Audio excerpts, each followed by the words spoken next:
Sejam bem-vindos e bem-vindas ao segundo episódio do podcast Fazer Política Democraticamente, um projeto de educação política comunitária promovido pela Caritas Brasileira Regional Nordeste 2, com apoio da instituição Misério, que tem como objetivo fomentar o debate político e estimular o pensamento crítico perante as eleições de 2022. Eu sou Isabel Nascimento e, juntamente com Daniel Lins, apresentaremos esse segundo episódio. Hoje vamos conversar sobre fake news, as notícias falsas que são divulgadas e que têm um grande poder de influência sobre a sociedade e nos rumos da política, sobretudo em período de eleições. Para isso, contamos com a participação de Laércio Portela, jornalista, editor e cofundador da Marco Zero Conteúdo, coletivo de jornalismo independente baseado na cidade do Recife, e de Raíssa Galvão, editora da Mídia Ninja, uma rede de comunicação livre que busca novas formas de produção e distribuição de informação a partir da tecnologia e de uma lógica colaborativa de trabalho. A informação é um quesito muito importante para toda a sociedade. Estar bem informado sobre o que acontece além da nossa vida individual é imprescindível, não apenas para termos uma opinião sobre tudo o que envolve a vida em sociedade, mas também para nos posicionarmos diante dos fatos sociais. Para nos ajudar a refletir sobre o que representa a concentração midiática no Brasil e qual a importância da democratização dos meios de comunicação em uma sociedade, passamos a palavra para Raíssa Galvão, representante de um dos principais veículos de informação independente na atualidade, a Mídia Ninja. Bem-vinda, Raíssa, pode ficar à vontade. Obrigada, Isabel. Olá a todo mundo que está aqui ouvindo o nosso podcast. É um prazer a gente estar aqui participando desse encontro, participando desse espaço de troca de informações, de conhecimento. E para a gente é muito importante poder ter esses ambientes, né? E trazendo um pouco do que você coloca sobre a concentração da mídia, isso para a gente sempre foi um ponto fundamental, sempre foi um ponto motriz da nossa mobilização, porque a gente entende que a gente vivia numa era que é uma era de uma mídia de massas, que era um espectador, um veículo falando para uma massa de pessoas, né? E agora a gente vem transformando essa mídia de massas em uma massa de mídias. A gente sempre luta e trabalha para que a gente consiga construir não apenas um veículo, mas uma série deles, né? A gente consiga criar um ecossistema de veículos, de comunicadores, de mídia-livristas, para poder construir, produzir conteúdo e trazer as notícias, os fatos, a partir da sua própria perspectiva, a partir do seu ponto de vista, do seu lugar de fala. Então, essa transformação, ela vem acontecendo muito a partir também da internet, do advento da internet, e aí no início eram os blogs progressistas, depois foram vindo os sites, os canais, as transmissões ao vivo, os espaços de youtubers, e tudo isso hoje em dia tem os influencers, os formadores de opinião. E além das pessoas, né, que produzem seus conteúdos, que são esses formadores de opinião, a gente tem também uma série de coletivos, mídias e veículos que vêm se formando, vêm se articulando para também trazer a informação, né? A gente sabe que o poder da informação, ele é muito importante dentro da nossa sociedade. Quem informa, quem traz conteúdo, quem traz informação é quem também conta a história, né? A gente vê muito assim, quem está contando essas histórias que a gente ouve, e essas histórias, elas têm muitos pontos de vista, né? Ela tem o ponto de vista de quem é o protagonista, de quem é a vítima, de quem está ali, e a gente muitas vezes estava acostumado a ser o mesmo grupo que contava essas histórias. Agora a gente consegue ter várias visões, né? Eu digo que antigamente tinha uma manifestação, por exemplo, em São Paulo, na Avenida Paulista, que é o principal lugar onde o pessoal normalmente faz os atos, as mobilizações, e aí os veículos noticiavam assim: ato de vândalos fecha o trânsito na Avenida Paulista. E só falava isso, só falava caminhos de rota para o trânsito, mas não falava quem eram aquelas pessoas que estavam ali, por que aquelas pessoas estavam ali, sobre o que elas estavam protestando, qual que era o objetivo daquilo ali, e a história de vida por trás de cada um que estava ali, né? E a Mídia Ninja, ela surge, e a gente tem muito essa perspectiva e esse intuito de trazer e dar visibilidade para essas pessoas que estão ali protestando, né? Para falar assim, não, sim, parou o trânsito. Mas por que parou o trânsito? A gente está lá, não de cima de um helicóptero mostrando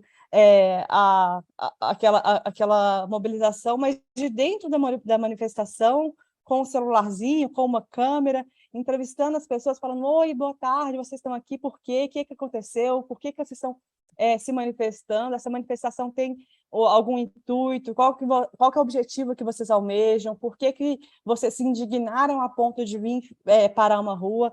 Enfim, a gente consegue trazer outros pontos de vista, né? E a gente sempre fala, dentro da mídia ninja, que a mídia ela não é imparcial, né? É um mito da imparcialidade que está colocado aí.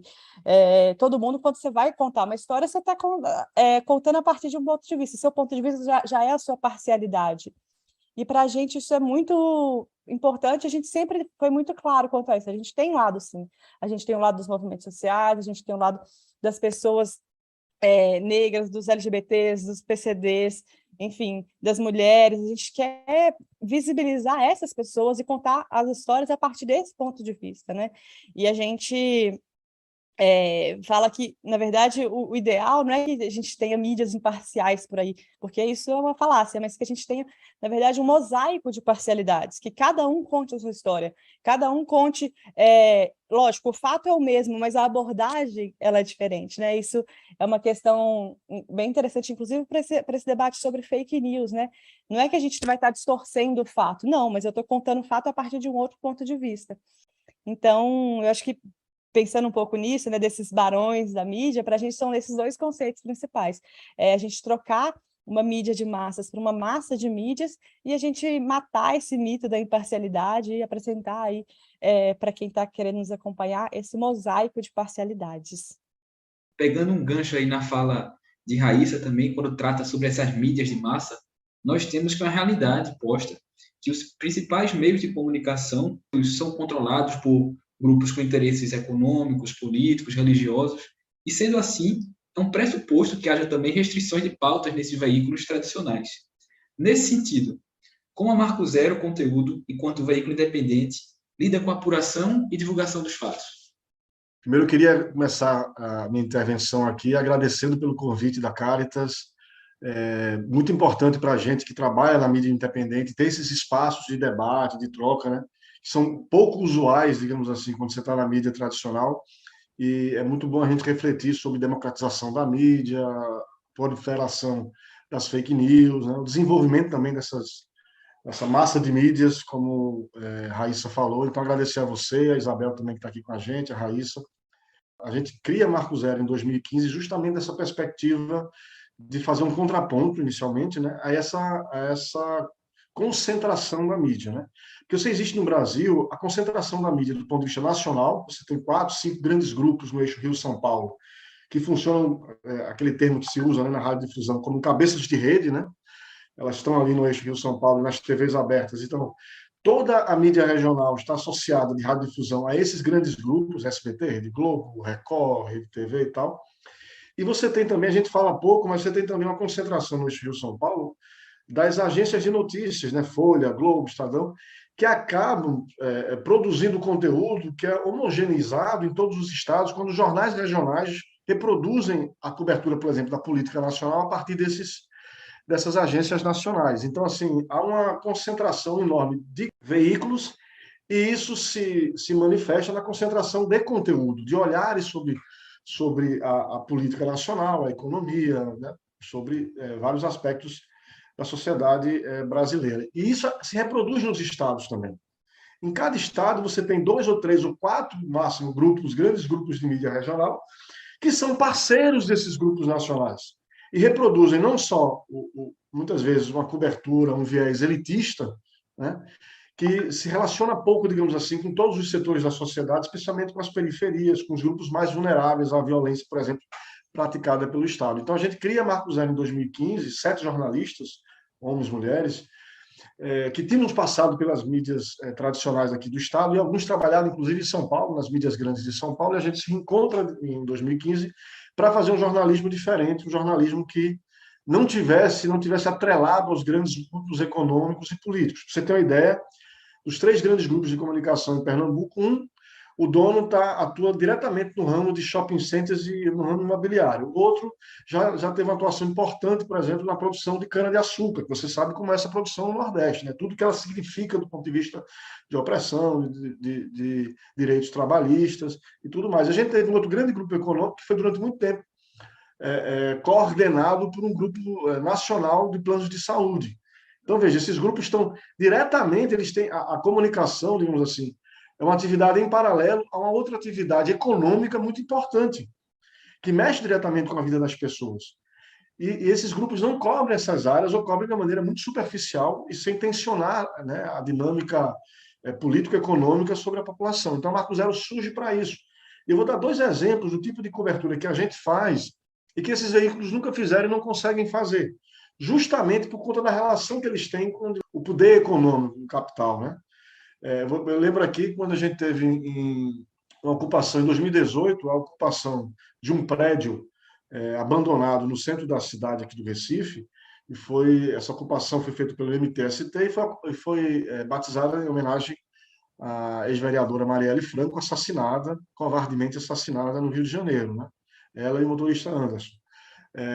E aí os jornais vêm cobrir, a polícia vai, né, para o local para fazer a retirada desses trabalhadores, e os jornais cobrem o tumulto, né, digamos assim, a confrontação, né, da ocupação com a polícia e tal. E nós fomos buscar outra realidade, nós fomos fazer uma pesquisa e um trabalho de jornalismo de dados bem importante que a gente fez, associado a grupos do movimento social, porque essa é uma característica diferente, a colaboração da mídia independente com a sociedade civil organizada, que tem como norte a respeito da democracia, os direitos humanos, a defesa dos grupos mais vulneráveis.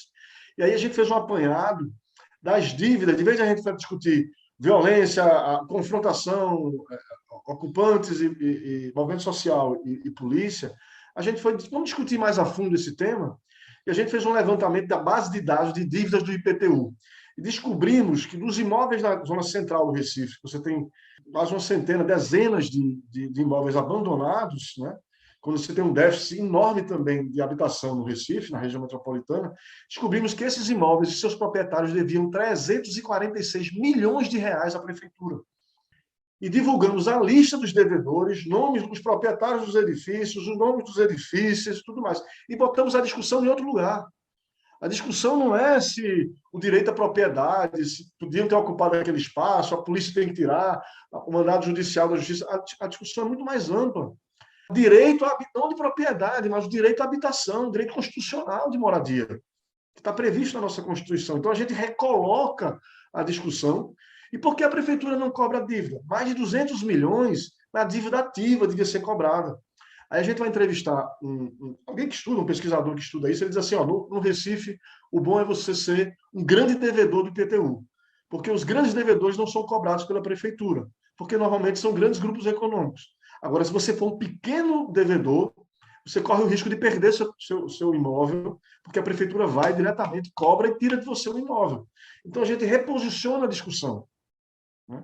Um outro exemplo, a cobertura, aqui a gente tem um complexo industrial e portuário de Suape, que é o boom da economia de Pernambuco, na primeira década dos anos 2000, o PIB cresceu mais, muitas vezes até do que o da China, que era um boom também, né? E a discussão dos jornais aqui era a força econômica, chegou estaleiro, chegou refinaria, e aí nós vamos fazer uma cobertura diferente, ver o quanto esse desenvolvimento, discutir o desenvolvimento econômico, o quanto esse desenvolvimento estava afetando, por exemplo, a comunidade de Messias de quilombolas, que teve o acesso ao manguezal, de onde tirava todo o seu sustento, a sustentação, a sustentabilidade, né, econômica da comunidade, sua relação com o meio ambiente direto. O canal foi construído um cais que tampou o acesso do mar ao estuário do manguezal. Então, assim, veja, foram 7 anos, no começo desse ano é que a pressão da sociedade civil, dos próprios quilombolas, foi desfeita essa interrupção, né, da relação do mar com o mangue. E nós vamos, então, fazer a cobertura sobre como essas populações foram afetadas. Os quilombolas passaram a ter que pagar pedágio por se construir uma parte, um privê de alto luxo, já que é a Praia do Paiva, e tinha um pedágio para você acessar essa área, e os quilombolas tinham que pagar pedágio para acessar seu próprio território. Então, assim, a gente coloca, nós estamos falando de um jornalismo, uma mídia independente, que coloca em debate aspectos, como a Raíssa estava falando, aspectos que não são considerados pela grande mídia, né? São invisibilizados pela grande mídia. Eu gosto muito desse conceito que a Raíssa trouxe de massa de mídia, né? Na verdade, assim, é importante essa pluralidade. Não existe uma única mídia independente. São várias as mídias independentes que existem no Brasil, com vieses diferentes, alguns, inclusive, que têm mais recursos, têm mais condições, outras têm menos condições, mas o importante no debate da comunicação no Brasil é a gente ter visões distintas, diferentes. Mas isso não exclui o fato de que a gente precisa discutir também a democratização da mídia do ponto de vista da radiodifusão, de concessão das grandes emissoras, né? Da distribuição, do fomento. Inclusive, a FENAGE agora, a Federação Nacional de Jornalistas, está discutindo uma proposta de você buscar recursos via as grandes plataformas para financiar a mídia independente. É importante a gente discutir formas de fomento, de fortalecer essa mídia independente e distribuir mesmo também a radiodifusão, TV, concessões de TV e rádio, que a gente sabe que o nosso país foi distribuído de uma maneira política, né, para conquistar apoio político. Eu queria terminar a fala só lembrando um aspecto super importante da mídia independente, que antecede Marco Zero, Mídia Ninja, todos nós que temos aí 10 anos, 8, 9 anos, que são as rádios comunitárias, o papel das rádios comunitárias. A legislação das rádios comunitárias no Brasil, ela é absurdo, de você só poder atingir até 1 quilômetro de onde está a tua base, de não poder ter propaganda, né? Nem do comércio local. A legislação foi criada, na verdade, para cercear o direito à rádio comunitária. A gente sabe que a Polícia Federal ela vai fechar as rádios que estão nesse campo, digamos assim, dos movimentos sociais, dos direitos humanos, da defesa daquelas comunidades periféricas.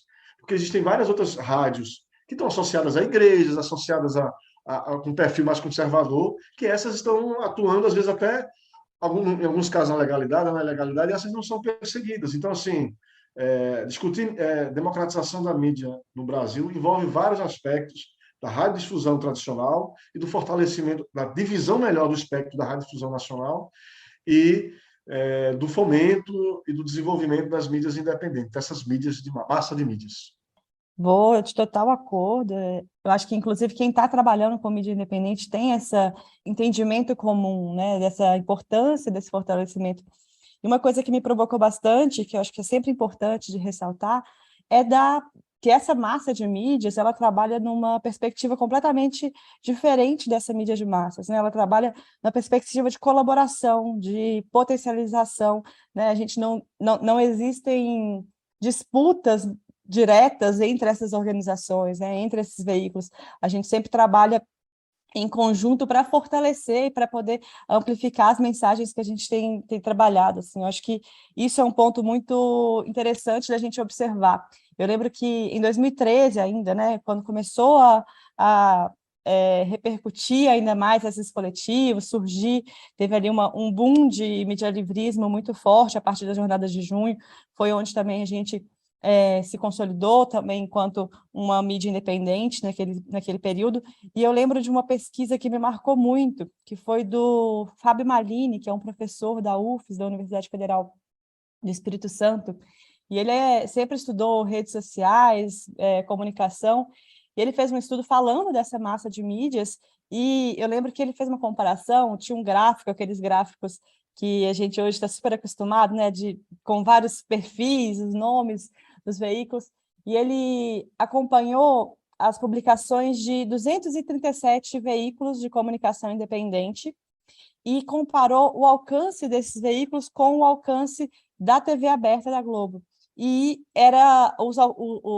foi a primeira vez que ele fez essa comparação e estava passando, né? Estava ultrapassando o alcance a essa massa de mídias, esse conglomerado de mídias ali estava tendo mais repercussão do que o Ibope da TV aberta.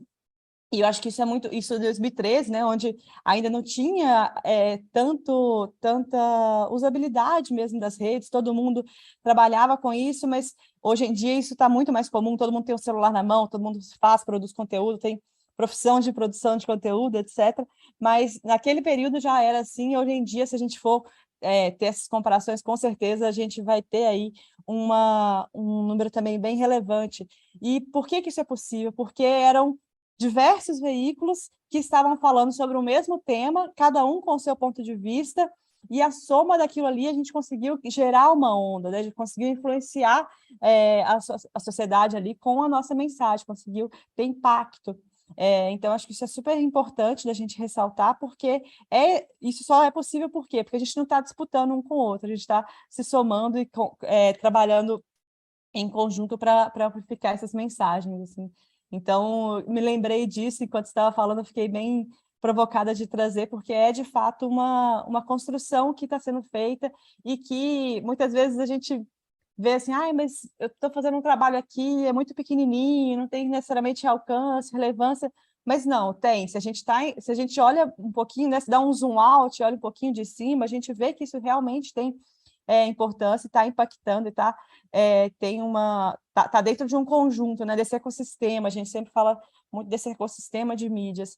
A parte da sua fala, Raíssa, é interessante, até como nos provoca e nos toca também, de alguma maneira, como você coloca como todas essas iniciativas que se faz com esse intuito de promoção de comunicação, de conhecimento, por menor que seja, tem um impacto importante, fazendo parte de todo esse ecossistema que você traz de massa de mídias. Eu acho que nos toca na medida em que a gente inicia aqui um projeto, algo muito pontual, assim, nesse período, visando eleições, e também essa nosso podcast faz parte de uma campanha que tem muito esse viés que vocês trazem também, de educação política em âmbito comunitário, realmente, fazer com que esse podcast seja um instrumento também para provocar pessoas, para que em suas realidades, em suas comunidades, possam também disseminar o conhecimento que adquire através desses materiais que a gente produz e possa suscitar aí rodas de conversa, de forma muito espontânea, que as pessoas possam conversar com seu vizinho, com sua família. E nos inspira também muito essa fala de vocês, tidos como referência para a gente no que fazem, e nos dá também esse sentimento de que, de alguma forma, podemos fazer parte disso também, nesse sentido colaborativo que vocês trazem, nos deixando também já muito à vontade nessa conversa. E eu acho que nos anima a continuar nessa luta que é de todos nós, e a Caritas também tem se colocado nessa posição enquanto organização da sociedade civil, como Laércio e Raíssa trazem, que tem andado de mãos dadas, né? A comunicação é um meio fundamental e a sociedade civil também tem esse poder de transformar a realidade a partir da incidência política e como fazemos na prática que seja alterada de alguma forma, melhorada a vida das pessoas com as quais trabalhamos. Daniel, e assim, eu queria trazer um ponto que me chamou muito a atenção na fala dos dois, né? Eu acho que foi ótima essa intervenção de Raíssa, a fala de Laércio também. Eu, como pessoa, para além de comunicação da Caritas Regional Nordeste 2, a gente também segue e acompanha as notícias e a história do Marco Zero, do Mídia Ninja, né? Me impressiono com a qualidade e a quantidade de dados, a aproximação com as pautas sociais e a integração, né, que esses veículos têm. É impressionante. E, assim, comunicação não só para o povo, mas com o povo, né? Como a Raíssa traz, assim, hoje em dia, as pessoas, todo mundo com o celular na mão, virou meio que um jornalista, um comunicador, mas como a gente, né, como gatekeeper, que é aquele o que segmenta as notícias, né, como a gente faz uma boa apuração de uma forma a não ser superficial, porque muitas vezes os veículos tradicionais trazem pautas de forma superficial, e aí vem os coletivos, os veículos de mídia independente que aprofundam pautas que trazem novos temas e temas que refletem outros temas, então são camadas em cima de camadas que a gente vê, que não só o Mídia Ninja, como o Marco Zero vem trazendo para a gente, né, quanto publicações. E aí eu já quero trazer esse ponto importante, que é meio que o cerne do nosso podcast de hoje, né? É a atenção e impacto da dimensão das fake news na sociedade, né? A gente vai entrar nesse ponto. A informação é um direito, a gente já sabe, né? E o acesso à verdade dos fatos deveria ser um dever dos meios de comunicação. No entanto, não é isso que a gente vê na realidade, no dia a dia, né? A gente queria trazer, a exemplo, a cartilha educativa Escola Sem Homofobia, né? Sua essência foi completamente deturpada, foi um material que deveria ser um suporte no combate à homofobia, mas apareceu no debate político e midiático como um kit gay, que induziria as crianças e adolescentes à homoafetividade. E aí, trazendo esse exemplo específico, Raíssa, de fake news, qual experiência ou história mais marcou, né, nesse recorte, você na sua atuação e trajetória no Mídia Ninja? Na verdade, a fake news, ela nada mais é do que uma mentira, né? uma fofoca, uma mentira que é passada para frente, para frente, para frente, e a gente hoje em dia dá um outro nome para ela, mas é mentira.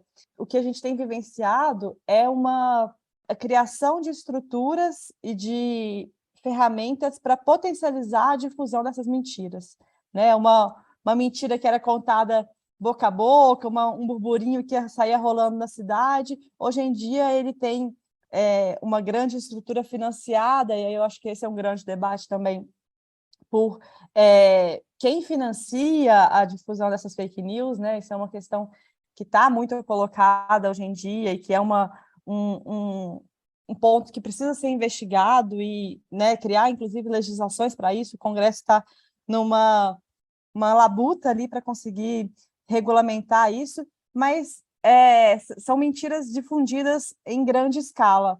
Eu acho que isso é um ponto super importante da gente pensar.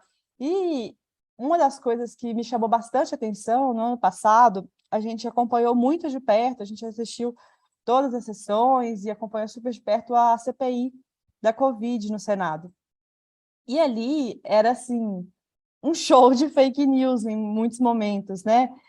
Lógico, teve uma condução muito assertiva e correta, que não permitia que fosse levado para frente, mas alguns senadores da base governista utilizavam aquele espaço, que era um espaço de muita visibilidade, um espaço numa mídia, na TV Senado, né, que é uma mídia que tem alcance em todo o Brasil, que tem uma repercussão nacional, institucional, inclusive, para poder difundir mentiras.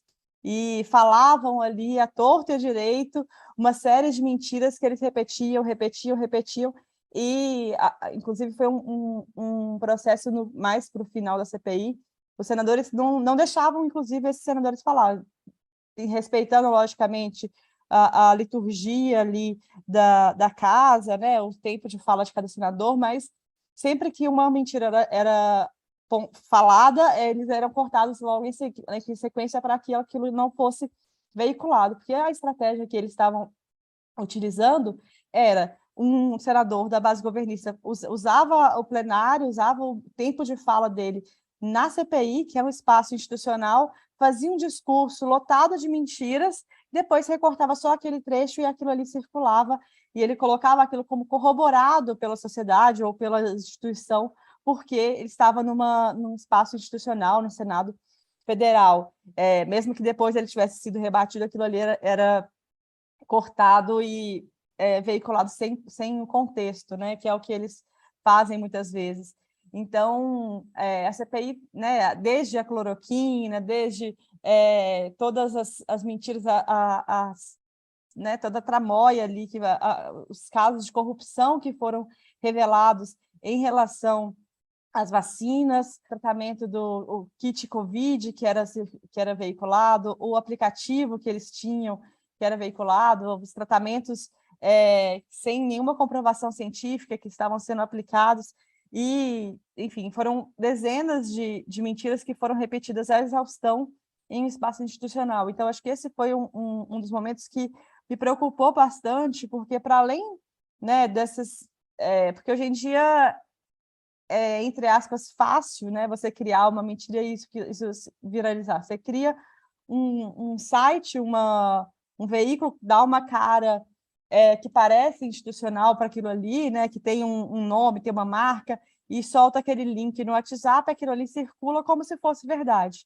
E isso é feito, né, a muitas pelos bolsonaristas, e a gente tem acompanhado isso de perto, mas esse espaço da CPI, para mim, foi um caso grave, porque eles estavam usando a estrutura do Estado, né? O que o próprio presidente faz, falando em seus espaços. Ele, inclusive, hoje em dia, ele tem diminuído as falas públicas institucionais e feito mais as lives dele, que são direcionadas para o público dele. Ali é o espaço onde era uma chuva de fake news, chuva de mentiras.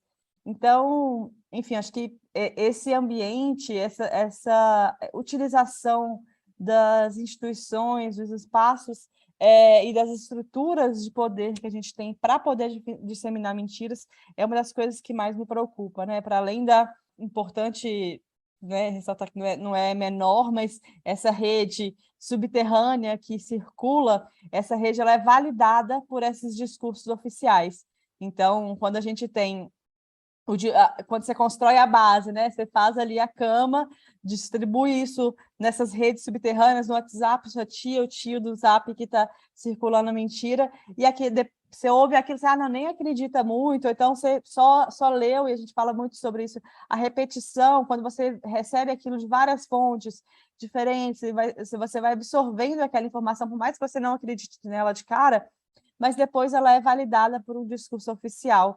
Então, aquilo ali começa a fazer sentido, as pessoas começam a acreditar. Então, esse é um perigo muito grande que a gente vivencia hoje nesses dias, né?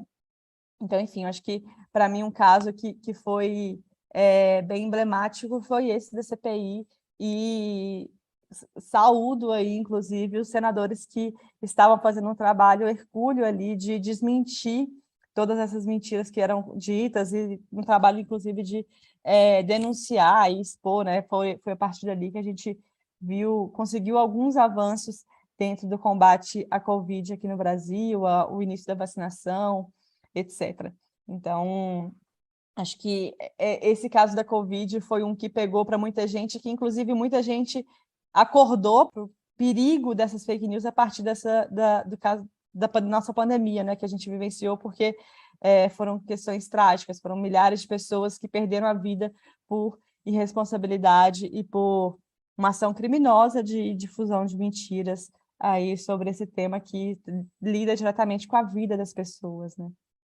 Aproveitando essa sua fala sobre a Covid, Raíssa, nós lembramos também que, para além essa questão colocada sobre a própria procedência, legitimidade e validade de algumas vacinas, inclusive em sentido contrário ao que era disposto pela OMS na altura, nós lembramos também que ainda nos primeiros meses da pandemia no Brasil, em 2020, quando não se tinha propriamente as vacinas para a doença, veio grande repercussão também aquele tratamento preventivo que era reproduzido, inclusive, por representantes políticos com o uso do medicamento cloroquina. E isso fez com que as pessoas que faziam uso do medicamento, que deveriam fazer, algumas até com uso contínuo, ficassem sem ter a disponibilidade do medicamento nas farmácias, em razão dessa fake news que foi colocada, e fez com que favorecesse também diretamente empresas vinculadas à indústria farmacêutica, muitas, inclusive, com vinculação direta ou indireta com representações políticas também. Então, a gente vê aí de forma muito clara como o uso intencional de disseminação de notícias falsas pode prejudicar também diretamente a população em detrimento de interesses pessoais. E aí, aproveitando já, tanto para a Laércio inicialmente, quanto depois para você também, nos encaminhando para o fim, infelizmente, desse nosso papo, desse bate-papo que está sendo bem fluido, muito interessante também, e a gente queria colocar para vocês, diante desse contexto, propriamente agora, de eleições, que nós temos vivenciado, que certamente haverá um acirramento aí da disputa por esse chamado controle das narrativas para o convencimento dos próprios eleitores. Como vocês veem essa situação e quais sugestões vocês poderiam dar para as pessoas que estão nos ouvindo aqui, que são ouvintes desse nosso podcast, para que não sejam também vítimas dessa fake news, que não caem nessas fake news, e como podem proceder, até fazendo uso aí dos canais que vocês têm, para que não sejam influenciados por essas notícias falsas e tenham esse discernimento para esse momento importante, esse momento de eleições. Esse é um debate muito importante.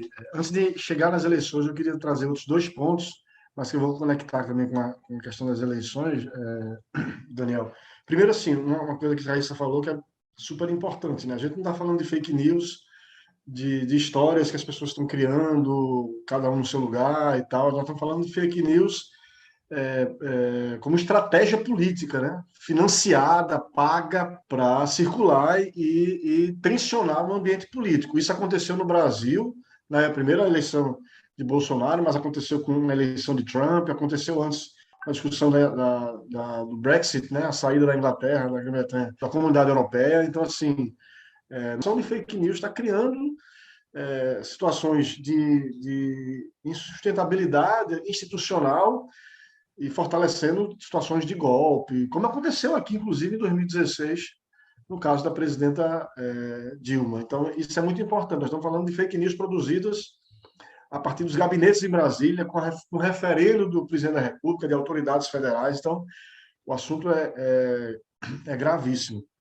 A gente tende muito a associar fake news e a capacidade dessas informações, dessas mentiras, né, circularem ao advento da internet, das redes sociais, que possibilitaram, claro, que isso ganhasse uma dimensão que a gente nunca viu no Brasil, do ponto de vista de distribuição em massa de conteúdo.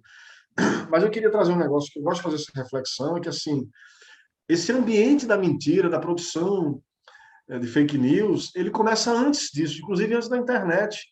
E, infelizmente, eu gostaria de trazer aqui, eu acho que parte da cobertura da mídia tradicional tem a ver com isso. Vamos lembrar dos memes, quando não existiam memes, das capas da revista Veja, né? Que toda semana criavam do nada temas e assuntos que depois não se configuravam, não se mostravam reais, mas tumultuavam o ambiente político durante uma semana, 15 dias, 10 dias, né? Lembrar também a cobertura policial que a gente tem nas tardes das TVs abertas no Brasil, assim, né, criminalizando os movimentos sociais. Então, assim, eu vejo elementos, mesmo antes da internet, a mídia tradicional já construía um ambiente, deseducava, melhor dizendo, o telespectador e o público em geral, para o sentido do que é uma informação bem apurada, sabe, com os fatos ali. A cobertura da Lava Jato, gente, né? Onde não houve investigação, era o que o Ministério Público trazia era divulgado diretamente. Quer dizer, como é que a gente faz? Como é que você? Então, assim, o que é que isso diz sobre a fake news, né? Tinha um ambiente ali construído também pela mídia tradicional. Não apura, publica. Depois, se for o caso, depois a gente vai ajeitando, sabe? Então, assim, eu acho que essa é uma crítica importante que a gente faz, porque senão fica parecendo que a fake news é um advento da internet, né? E eu acho até muito interessante os esforços que a mídia tradicional tem feito, inclusive, para rebater, em muitos casos, as fake news. A gente já participou, por exemplo, do programa Comprova, que é um programa dos grandes veículos de comunicação, mas eles têm aberto portas para que parte da mídia independente também participe do programa. A gente participou na última eleição, fazendo checagem de fake news durante meses. É muito importante que isso aconteça. A gente também já participou de outro projeto chamado Truco, de checagem da informação dos candidatos a prefeito e a governador, porque até os candidatos divulgam também, né, fake news, né? Que era um projeto da agência pública e a gente foi parceiro aqui em Recife. Então, acho muito importante esses projetos, mas a gente não perder de vista, quando vai analisar fake news, que tem um ambiente construído pela mídia que deseducou, digamos assim, muita gente para entender o que é uma notícia verdadeira, o que é uma notícia baseada em fatos, o que é uma notícia falsa. Eu queria chamar a atenção, antes de passar aí para a Raíssa, por uma coisa importante no combate às fake news, aí vou entrar também nessa coisa das sugestões, né? Tem uma coisa que eu gosto muito de falar das fake news, assim, é o trabalho que foi feito pelos coletivos de comunicação popular nas periferias das grandes cidades do Brasil. A gente fala sempre das grandes iniciativas da mídia, né, de checagem, quando o Ministério da Saúde deixou de dar os dados, por exemplo, divulgar os dados sobre pessoas infectadas e mortas pela Covid, e houve ali aquele grupo da mídia tradicional que se juntou, corporativos, e fez um trabalho realmente importante, fantástico mesmo, de organizar e divulgar diariamente o número de pessoas mortas, pressionar as secretarias. Esse é um trabalho importante que tem que ser reconhecido, de fato. Mas teve um outro trabalho que é invisibilizado, e que ele é muito importante no combate às fake news, que é um trabalho de proximidade. Nas comunidades periféricas, os coletivos populares, eles atuaram muito fortemente em dois momentos. Primeiro, quando o presidente da República disse que era uma gripe, né? É uma gripezinha, isso aqui não tem um efeito, isso aqui vai passar, o Ministério da Saúde dizia isso também. E esses coletivos disseram para suas populações, não é verdade, é grave, está matando as pessoas, vamos se cuidar, vamos garantir as condições para salvar vidas aqui. E foram coletivos que atuaram do ponto de vista da comunicação, mas atuaram também, aqui em Pernambuco, vários coletivos, por exemplo, de comunicação pressionaram as prefeituras para garantir que as escolas que fecharam continuassem garantindo a merenda escolar para as crianças. Então, assim, tiveram não só divulgar informações, como pressionaram politicamente, incidiram politicamente sobre suas comunidades. E uma coisa importante, a linguagem como você chega a essas pessoas, né? No período das pessoas, muita gente na periferia não queria se vacinar, achando que era desnecessário. Esses coletivos produziram pela comunicação das rádio-poste, as caixinhas de som nos postes das comunidades, o LAMB, né? Não sei se esse termo é comum no Brasil todo, mas o LAMB, quer dizer, fixavam informações ali e iam colocando nas padarias, nas mercearias, nos lugares de grande fluxo. Aqui, por exemplo, as comunidades fizeram um trabalho fantástico no grafite. Nas comunidades dos bairros da periferia de favela, né? Às vezes as casas muito próximas às ruelas, muito pequenas, assim, onde mais transitavam pessoas, e eles fizeram desenhos de pessoas com máscara, desenhos que eram comuns na comunidade, personagens da comunidade com máscara. Então, veja, a rádio bike, né? A rádio ia com um sonzinho, eles iam comunicando, passando pela comunidade, faziam um pequeno podcast ali, pequenos áudios sobre a importância de vacinação e tal. Esse é um trabalho que é invisibilizado, mas foi super importante. E ele trazia as linguagens de proximidade com aquele público.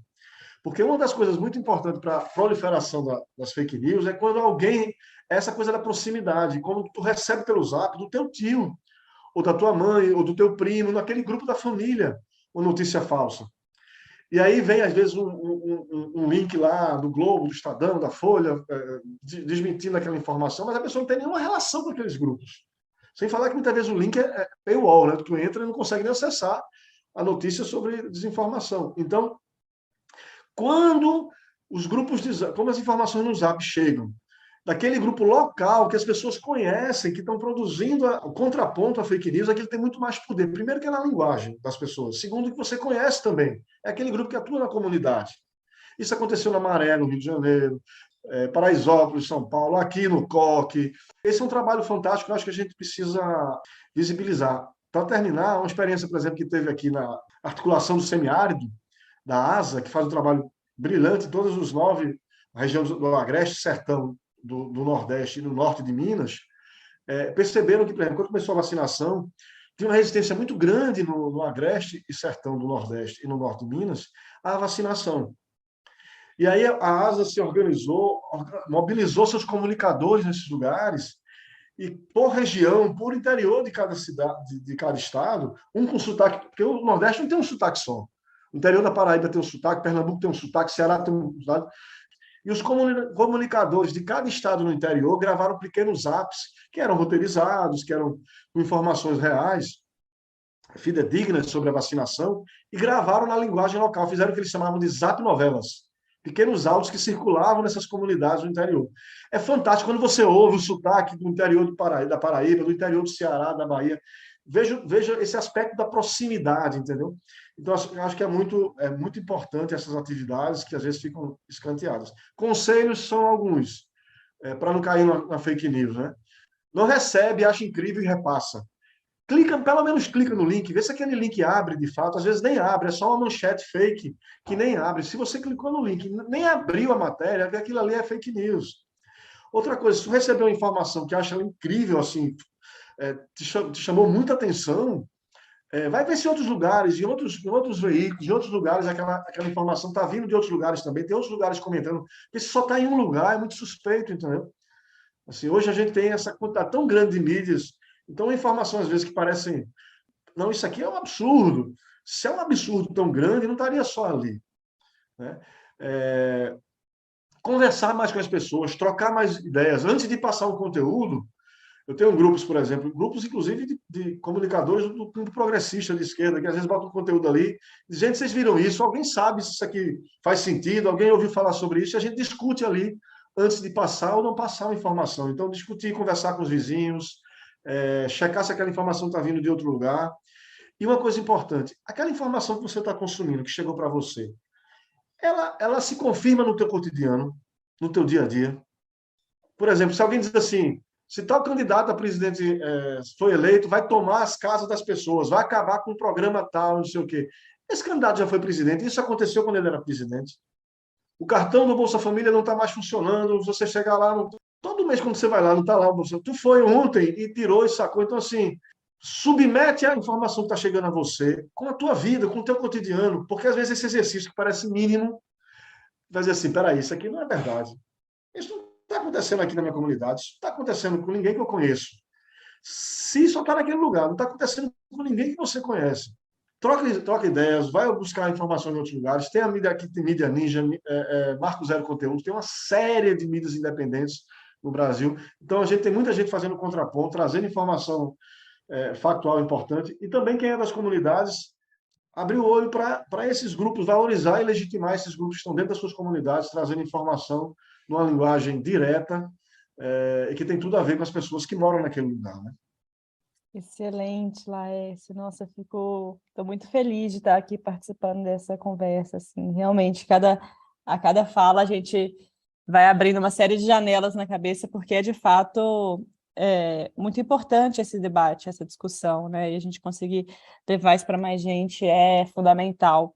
Queria já de cara agradecer Daniel, Isabel, todo o pessoal da Caritas que está organizando esse ciclo de debates. Parabenizar o Laércio por todo o trabalho que vocês desenvolvem. O Marco Zero Conteúdo é uma referência mesmo de produção de conteúdo e tem feito materiais muito qualificados. Acho que isso é uma questão também da gente ressaltar a qualidade desses conteúdos, né, dessas mídias independentes.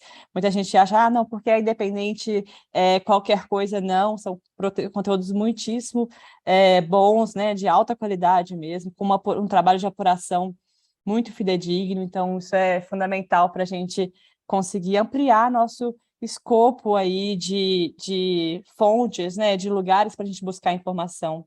E já pegando isso de gancho, né, como essa dica para como a gente fugir dessas fake news, né, ou a gente não cair nisso, corroboro completamente com toda a fala do Laércio, mas também trago isso, assim, busque as fontes e dentro desse mosaico de parcialidades que a gente fala, né, que a gente comentou aqui, cria relação com os veículos que você confia, né? Tem veículos que são recorrentes, que você vai sempre buscar informação ali, você sabe que não, aquele ali eu sei que eu posso confiar porque eu já fui várias vezes, eu já vi que aquele veículo, sempre que traz alguma coisa, ele tem um trabalho sério de apuração por trás. Não confie em qualquer link, a gente entende e sabe que existem centenas, milhares de produtores de conteúdo hoje em dia, cada dia tem novos, e a gente estimula isso, inclusive, mas vá sempre numa recorrência, busque lugares que você possa confiar, e essa confiança ela não é adquirida da noite para o dia, ela é adquirida com isso. Vai lá, olha, entra no site do Marco Zero Conteúdo, olha só a qualidade dos conteúdos que estão lá. Então, a partir dessa qualidade, você começa a confiar naquele conteúdo e vai sempre buscar informações ali. Então, você recebeu um link que você achou duvidoso, não, deixa eu ver se quem mais está falando, deixa eu ver se tal veículo que eu confio está corroborando com essa informação. Nessa busca por fontes, por canais de comunicação, sempre busque aqueles que têm ideologias e conceitos e princípios validados com o que você acredita, porque a gente sabe que existem muitos e cada um vai tentar contar a partir do seu ponto de vista. Então, qual que é o ponto de vista que você também mais confia, acredita e quer corroborar, né? E, mais uma vez, só para reforçar, porque quando a gente fala isso é até perigoso, que as pessoas falam, mas aí eu vou contar uma notícia que é mentira. Não, tudo isso são fatos, mas cada fato tem vários pontos de vista, tem várias formas de se contar a história, né? A gente pode ver isso pelos livros de história que invisibilizam, por exemplo, a presença dos povos indígenas no Brasil. Então, o fato é que existiam povos indígenas e eles foram dizimados quando chegaram, e não que o Brasil foi descoberto. Então, o fato existia e a forma como foi contada foi diferente. Então, passa muito por aí para a gente buscar espaços, veículos e ambientes de confiança. E essa confiança está também ligada ao que o Laércio falou de proximidade dos veículos locais, veículos comunitários, a Rádio Poste, né, o LAMB, Jornal Mural. Tudo isso são iniciativas muito ricas de comunicação e que não foram, de forma alguma, substituídas pela internet, né? A gente acha que a internet é tudo, que hoje em dia todo mundo só está na internet. Não, todas essas iniciativas também comunicam, fazem parte dessa rede de comunicação que vem se formando aí, que a gente tem trabalhado, acompanhado com tanto fervor, né? Então, é isso. Mais uma vez, agradecer a vocês aí pela oportunidade de a gente estar aqui e trazer esse debate que é tão importante para a gente. Agradecer muito o convite, agradecer a Daniel, Isabel aqui pela condução do nosso programa, a Raíssa pela troca, muito rica, acho que é uma iniciativa incrível, é super importante, lembra aquela fala lá no início de Raíssa, né? Em vários ambientes a gente está presente, tá, parece às vezes que é pequeno, mas não é, quando soma todas as iniciativas, né? É muito importante também essa parceria, essa colaboração entre sociedade civil organizada e mídia independente. Então, vocês estão de parabéns. Espero que venham muitos outros programas. Se me permitem, como a gente falou, de colaboração, de comunicação comunitária, popular também, a gente aqui na Marco Zero produziu um mapa da comunicação popular independente de Pernambuco. Tem 50 iniciativas já cadastradas, a gente lançou recentemente, a nossa ideia é chegar até o final do ano com mais de 100 iniciativas, são 50 iniciativas, mapa da mídia pe/marcozero.org, quem quiser entrar lá, e lá você, uma coisa que eu acho muito importante, que além de a gente lá divulga quais são os coletivos, quantas pessoas são, quando foi criado, que tipo de conteúdo, de tema produz, qual a rotina de produção de conteúdo, como se financia, as redes sociais, os contatos, para você entrar em contato direto. Mas o que eu acho mais bacana é que a gente tem em todo o coletivo um álbum de fotos, assim, que você vê a cara das pessoas que estão produzindo conteúdo e vê a diversidade dos indígenas, os grupos indígenas, que são incríveis aqui na produção audiovisual no interior de Pernambuco. A gente tem a segunda maior população indígena do Nordeste.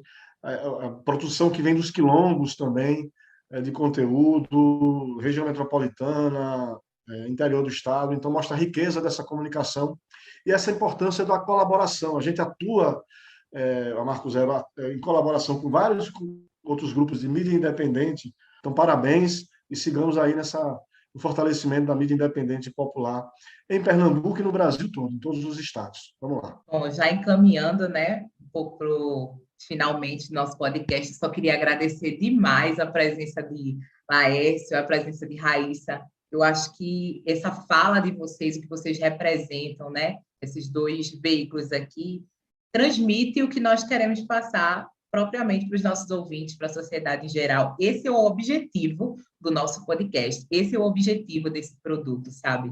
Porque quando os nossos ouvintes, quando a sociedade ela está embasada, né, ela tem subsídio, ela tem conteúdo, ela busca o conhecimento, ela se posiciona melhor.